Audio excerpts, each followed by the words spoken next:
Hey everyone, मैं सपना। आज हम एक ऐसे टॉपिक पर बात करेंगे जो बहुत सीरियस है और जिसे अक्सर लोग गलत समझते हैं, कार्डियक अरेस्ट। कार्डियक अरेस्ट तब होता है जब आपका दिल अचानक धड़कना बंद कर देता है, जिससे आपके दिमाग और बाकी ऑर्गन्स में खून का फ्लो रुक जाता है। यह हार्ट अटैक जैसा नहीं है, लेकिन हार्ट अटैक इसकी वजह बन सकता है। यह एक बहुत बड़ी मेडिकल इमरजेंसी है, हर सेकंड मायने रखता है और तुरंत एक्शन लेने से जान बच सकती है।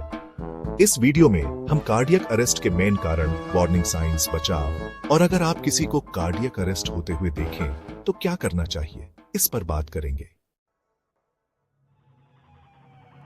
कार्डियक अरेस्ट का सबसे आम कारण कोरोनरी आर्टरी डिजीज या सीएडी है।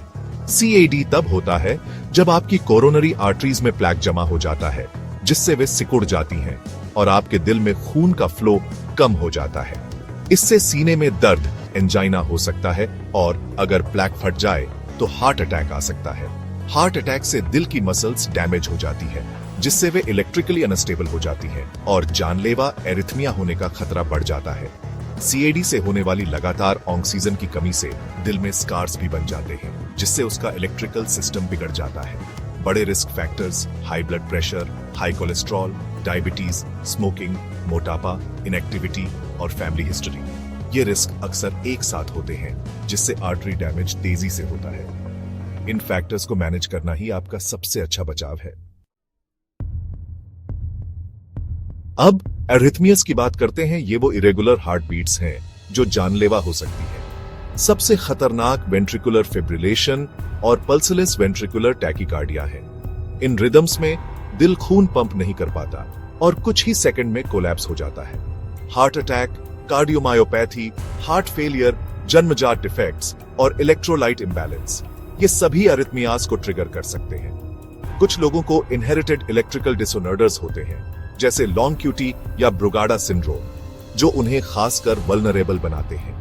कभी कभी अरिथमियास बिना किसी वार्निंग या पहले से दिल की प्रॉब्लम के लोगों को भी हो जाता है। अचानक मौत की फैमिली हिस्ट्री एक बड़ा रेड फ्लैग है।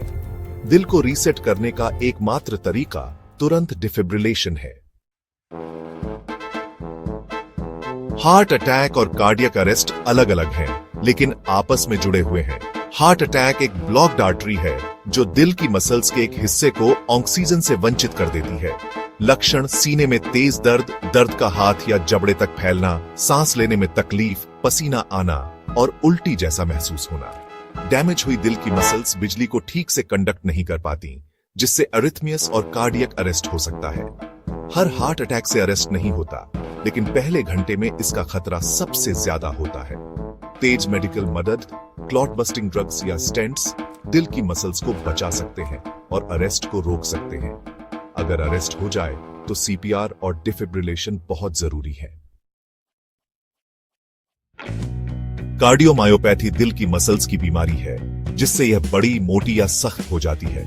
मुख्य प्रकार: डायलेटेड, कमजोर, खींचा हुआ दिल; हाइपरट्रॉफिक, असामान्य रूप से मोटी मसल्स, अक्सर इनहेरिटेड; और एरिथमोजेनिक, मांसपेशियों की जगह स्कार टिश्यू बन जाता है। ये बदलाव दिल के पंप करने की क्षमता और उसके इलेक्ट्रिकल सिस्टम को बिगाड़ देते हैं, जिससे अचानक अरेस्ट का खतरा बढ़ जाता है। हाइपरट्रॉफिक कार्डियोमायोपैथी युवा एथलीट्स में अचानक मौत का एक प्रमुख कारण है। Arrhythmogenic cardiomyopathy electrical short circuit बनाती है। बहुत से लोगों को अचानक कुछ होने तक कोई लक्षण नहीं होते। फैमिली हिस्ट्री बहुत जरूरी है। स्क्रीनिंग से जान बच सकती है। जल्दी पहचान और मैनेजमेंट बहुत जरूरी है। कभी कभी प्रॉब्लम केमिकल होती है। Electrolyte imbalance, potassium, magnesium, calcium और सोडियम आपके दिल के इलेक्ट्रिकल सिग्नल्स को कंट्रोल करते हैं। बहुत ज्यादा या बहुत कम होने से जानलेवा अरिथमियास या दिल का रुकना भी हो सकता है। कारण: डिहाइड्रेशन, किडनी डिजीज, कुछ दवाएं, ईटिंग डिसऑर्डर्स या गंभीर मैलन्यूट्रिशन। कम पोटेशियम या मैग्नीशियम टोर्सेट्स डी पॉइंट्स जैसी खतरनाक रिदम्स पैदा कर सकते हैं। हाई पोटेशियम दिल को पूरी तरह से रोक सकता है। आपके शरीर की केमिस्ट्री को बैलेंस रखना दिल की सेहत के लिए बहुत जरूरी है। ड्रग्स और टॉक्सिन्स सीधे कार्डियक अरेस्ट को ट्रिगर कर सकते हैं। कोकीन और मेथ जैसे स्टिमुलेंट्स दिल के दौरे या जानलेवा अरिथमियास का कारण बन सकते हैं। यहां तक कि स्वस्थ दिलों में भी। ऑपियोइड्स सांस को तब तक धीमा कर देते हैं जब तक ऑक्सीजन खत्म नहीं हो जाती, जिससे अरेस्ट हो जाता है। कुछ प्रिस्क्रिप्शन या ओवर काउंटर दवाओं की ओवरडोज दिल के इलेक्ट्रिकल सिस्टम को बिगाड़ सकती है। पर्यावरण में मौजूद टॉक्सिन्स जैसे कार्बन मोनोऑक्साइड ऑक्सीजन को दिल तक पहुंचने से रोकते हैं। हमेशा दवाओं का इस्तेमाल डॉक्टर की सलाह के अनुसार ही करें। गैर कानूनी ड्रग्स और पर्यावरण के खतरों के जोखिमों के बारे में जागरूक रहें। आप अपने शरीर में क्या डालते हैं, यह मायने रखता है।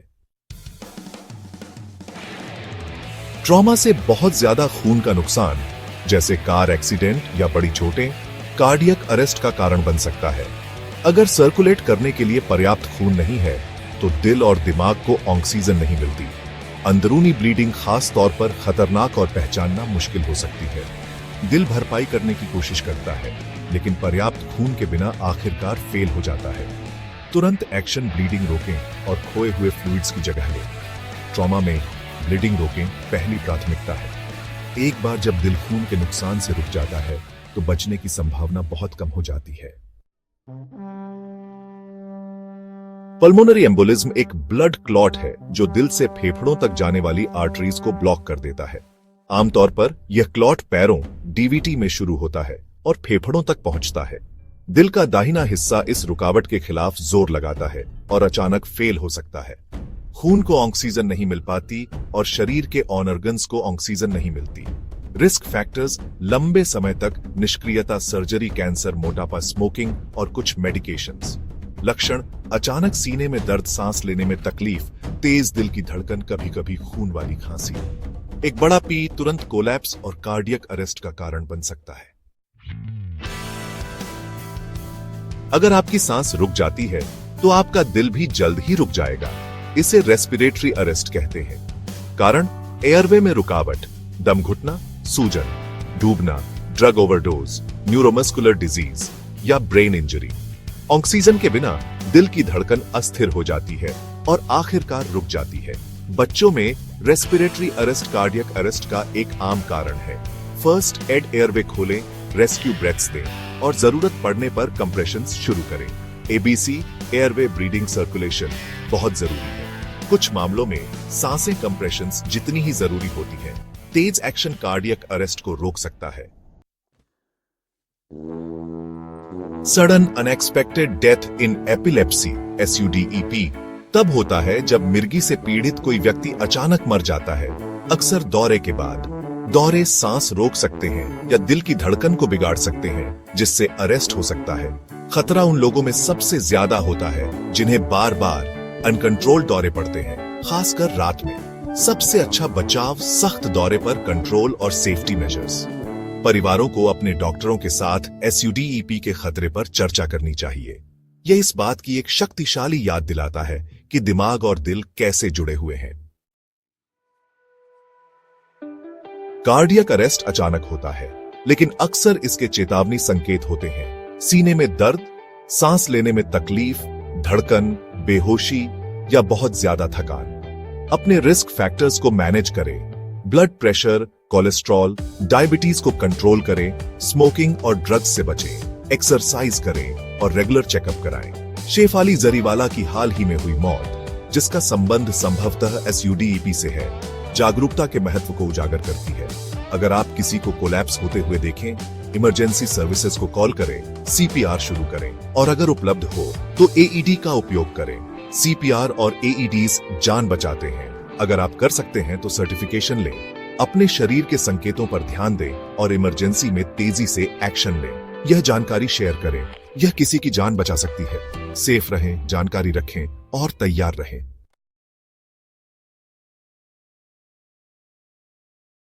यहाँ शेफाली जरीवाला की मृत्यु से जुड़ी जानकारी का हिंदी में विस्तृत विवरण दिया गया है। कौन थी और कब हुआ निधन? शेफाली जरीवाला, जिन्हें कांटा लगा गर्ल के नाम से जाना जाता है और एक प्रसिद्ध टीवी अभिनेत्री भी थीं, उनका निधन 16 जून 2005 को मुंबई में हुआ। उस समय उनकी उम्र 42 वर्ष थी। मृत्यु की परिस्थितियां शेफाली को 1 जून की रात उनके अंधेरी स्थित घर में अचेत अवस्था में पाया गया। उनके पति पराग त्यागी ने उन्हें तुरंत बेलव्यू मल्टी स्पेशलिटी अस्पताल पहुंचाया, जहां डॉक्टरों ने उन्हें मृत घोषित कर दिया। प्रारंभिक कारण के रूप में सडन कार्डियक अरेस्ट, अचानक हृदय गति रुकना बताया गया है।